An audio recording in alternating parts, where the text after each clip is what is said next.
بسم الله الرحمن الرحیم.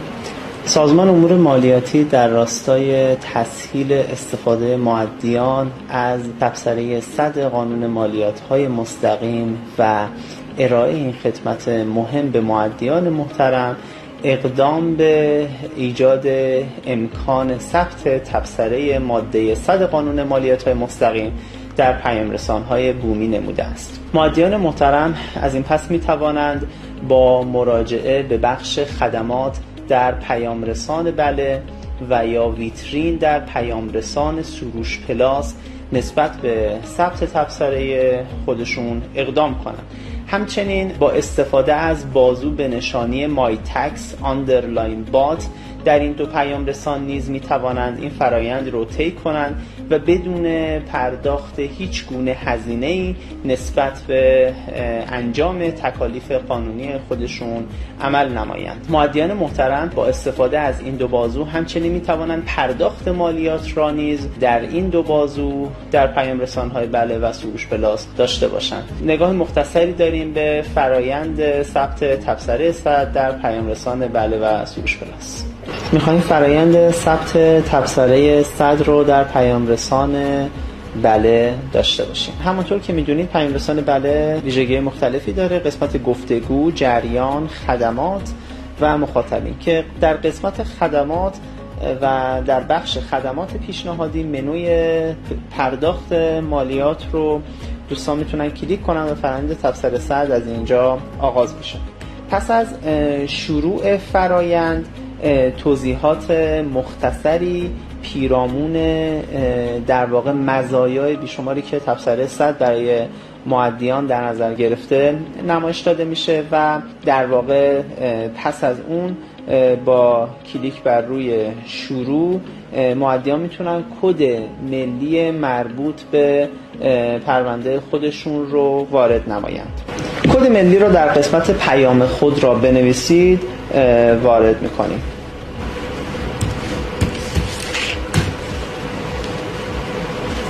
پس از وارد کردن کد ملی، پیامکی حاوی یک کد احراز هویت به شماره موبایلی که در درگاه ملی خدمات الکترونیک سازمان به نشانی my.tax.gov.ir ثبت کرده اید ارسال میشه و مؤدی لازم است که اون کد رو در قسمت پیام خود رو بنویسید وارد نماید.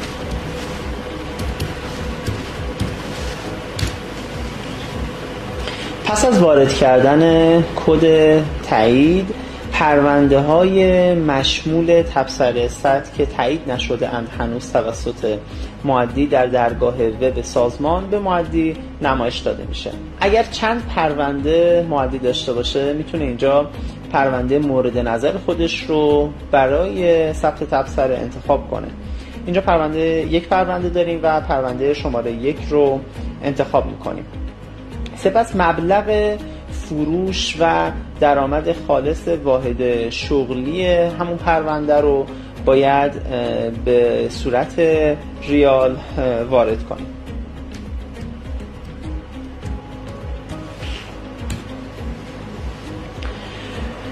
سپس در مرحله بعدی تاییدیه‌ای از مؤدی گرفته میشه مبنی بر اینکه آیا این مبلغ فروش را تایید میکند یا نه و در اینجا گزینه تایید مینمایم رو انتخاب میکنیم.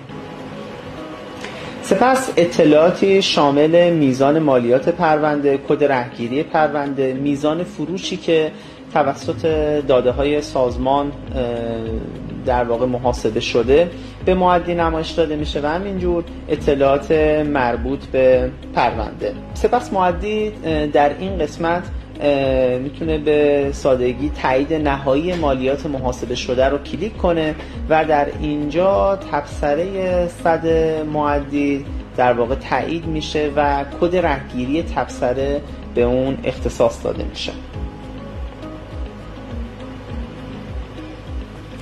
خب سپس 3 تا پیغام به مؤدی نمایش داده میشه. اولیش بحث کد رهگیری تبصره است که اعلام میشه به مؤدی کد رهگیری تبصره‌ای که صادر شده چنده.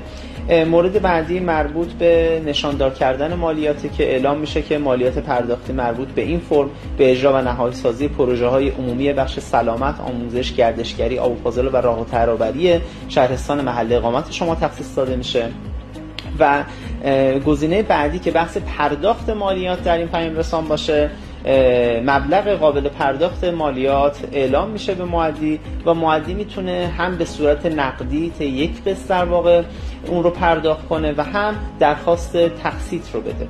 ما اینجا در واقع درخواست تقسیط رو میزنیم و با توجه به ماکسیموم تعداد اقساطی که مؤدی میتونه داشته باشه میتونه هر کدوم از این موارد رو انتخاب کنه. ممکنه برای یک مؤدی ماکسیموم تعداد اقساطش عدد کمتر از 10 باشه و مؤدی میتونه با انتخاب خودش به عنوان نمونه پرداخت با اقساط 5 ماهه رو انتخاب کنه و ادامه فرایند رو ببره جلو. در مرحله بعدی ربات به مؤدی اعلام میکنه که فرایند پرداخت اقساطی که انتخاب کرده به چه شکله. اولین قسط تا روز 15 مرداد حتما باید پرداخت بشه و قسط‌های بعدی 15 ماه‌های بعدی است، 15 شهریور، 15 مهر، 15 آبان و 15 آذر.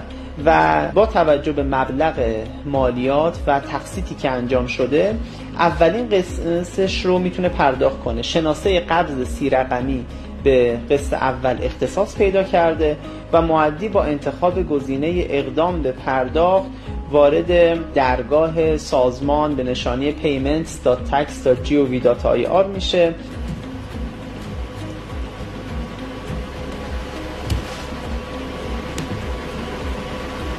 بررسی شناسه قبض، اطلاعات مربوط به قبض مالیات میاد و با کلیک بر روی پرداخت وارد درگاه بانکی میشه که بتونه پرداخت خودش رو انجام بده.